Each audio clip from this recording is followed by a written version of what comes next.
My name is Evan Walsh. I'm 33. I live just outside of Seattle, in a small apartment that overlooks Lake Union. On paper, my life is exactly what I worked for. Decent job in architecture, no debts, a few good friends, a gym membership I barely use, and a closet full of iron shirts. But that's not the story. This is the story I've never told anyone. Call it. I said, "It is getting late," she said. "Then wait till morning." Started in February 2 years ago. The office was quiet after 7 p.m. The kind of quiet where you hear the hum of the fluorescent lights and your own heartbeat. I was sketching revisions for a stubborn client who couldn't decide whether he wanted modern rustic or timeless brutalism. That's when she walked past my glass office wall. Stopped. Backed up. "Still here?" she asked. I looked up, still unsure if walnut beams go with concrete. She smirked. Her name was Lena. She worked in marketing 2 floors above. We'd crossed paths in meetings, exchanged the usual pleasantries at office events. But this was different. No crowd, no roles to play. Just 2 people after hours. "I could weigh in," she said, stepping inside. I remember how she looked that night. Hair tied in a loose bun, black turtleneck under a tan overcoat, and tired eyes that still held fire. She leaned over the table, studying the plans. I caught her scent, jasmine and something citrusy. "Keep the beams," she said. "Contrast makes it memorable." We didn't talk about design after that. Somehow, we ended up sitting side by side on the floor, backs against the wall, sipping vending machine coffee and sharing music from 1 AirPod each. She loved blues. I hated it, but I listened. It was past 11 when I said, "It's getting late." She looked at me. There was something unreadable in her expression, like she wanted to say something but was fighting it. Then she whispered, "Then wait till morning." I didn't go home that night. We stayed, talked until the janitor came in at dawn. About family, old heartbreaks, fears of being average. She told me about her father, who used to scream at her mother, how she still flinched at raised voices. I told her about my brother who died in a car crash, and how I'd never driven the same road again. Over the next few months, Lena and I became something more, though we never defined it. We met in quiet corners of the office, grabbed secret coffees, and left notes in each other's drawers. It was magnetic, complicated, addictive, but we weren't alone. There was someone else. Not in my life, but hers. Daniel, her fiancé. She mentioned him once, casually, like it didn't matter. "He's more like a habit now," she said, the first night we kissed. I remember the sting in my chest, the silence that followed. But I didn't stop. I didn't ask questions. Love isn't always clean. Sometimes, it's a beautiful disaster you can't walk away from. One Friday night, she showed up at my place soaked in rain, mascara smeared. "I told him," she said, trembling. "I told him about us." I wrapped her in a blanket and held her. She cried for hours. I thought that was the beginning of us. But things only got worse. 2 weeks later, I was called into HR. Daniel had filed a complaint. Not against Lena, against me. Sexual misconduct in the workplace. My heart sank. They used words like investigation, suspension, reputation. Lena didn't come in that day, or the next. She didn't respond to my texts, and I began to wonder, did she tell him, or did he find out? I waited outside her apartment the following Saturday.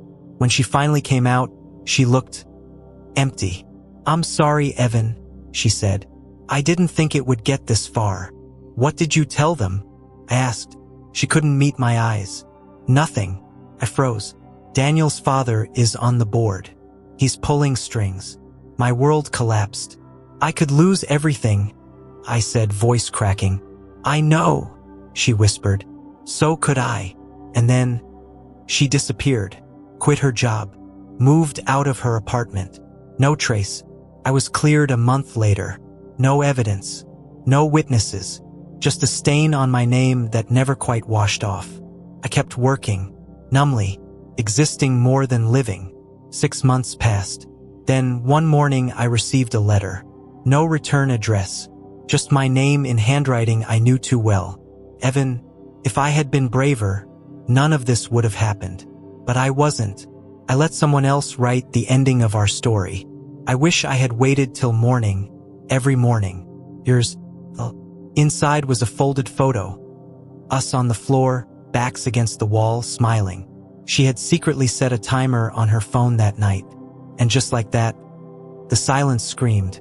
Took me nearly an hour to realize what that letter had done to me. For months, I'd buried her, the memories, the questions, the guilt. I convinced myself it was just a chapter that had closed. But that single sentence, I wish I had waited till morning, every morning, undid everything. I carried the photo in my wallet for weeks, touched it more than I touched my phone. I even stopped going to work for a few days, sat at the lake, staring into water like it held the answers.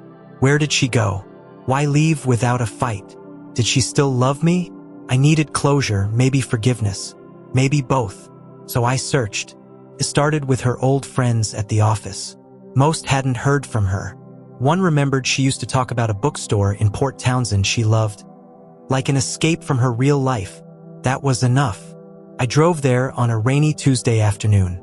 The kind of cold drizzle that feels personal, like it follows you. The bookstore was small, wood-paneled, quiet, tucked between a cafe and a flower shop. I stepped inside, soaked and unsure. The woman behind the counter glanced up. I'm looking for someone, I said, voice low. Her name is Lena. She might have come through here a few months ago. The woman studied me for a beat, then nodded. She volunteers at the animal rescue up the road, she said. Walks the dogs no one wants.